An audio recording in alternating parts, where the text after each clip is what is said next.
Ketika Ani menyeka wajahnya, jerawat di wajahnya tiba-tiba memudar secara misterius. Awalnya dia kira ini hanya halusinasi. Kemudian Ani dengan cepat mengambil handuk lagi dan menyeka pipinya lagi. Benar saja, kali ini jerawat di pipinya benar-benar hilang. Kemudian Ani teringat sesuatu.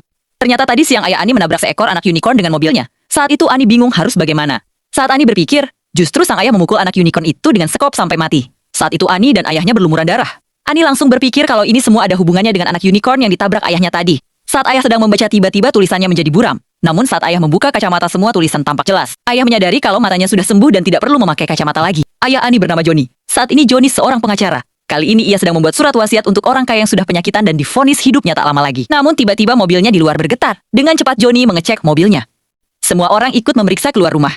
Ternyata anak unicorn itu masih hidup. Johnny akan bergegas lari ke mobil. Tiba-tiba seorang pengawal menembak unicorn tepat di kepala. Saat itulah akhirnya Johnny berbicara jujur tentang unicorn kepada orang kaya. Bahwa penyakit matanya sembuh berkat darah dari unicorn itu.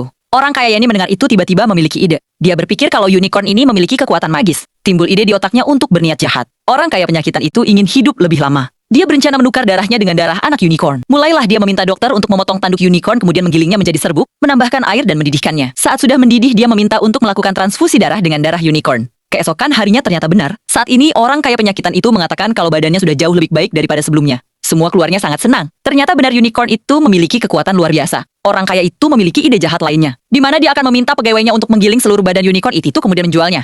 Ini akan menjadi ladang cuan pikirnya. Mereka akan bertambah kaya raya dalam sekejap. Ani yang melihat semua itu mulai merasa gelisah. Ani kembali ke kamar dan segera mencari informasi tentang unicorn. Ia menemukan sebuah artikel yang menyebutkan awal mula unicorn ditemukan itu pada abad pertengahan dan saat itu harganya sangat mahal.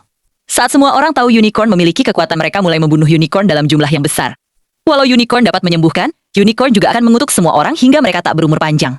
Anya mengetahui itu lalu memberitahu semua orang. Tapi mereka hanya tertawa, tak ada satu orang pun yang percaya. Anya yang kesal akhirnya pergi meninggalkan kerumunan.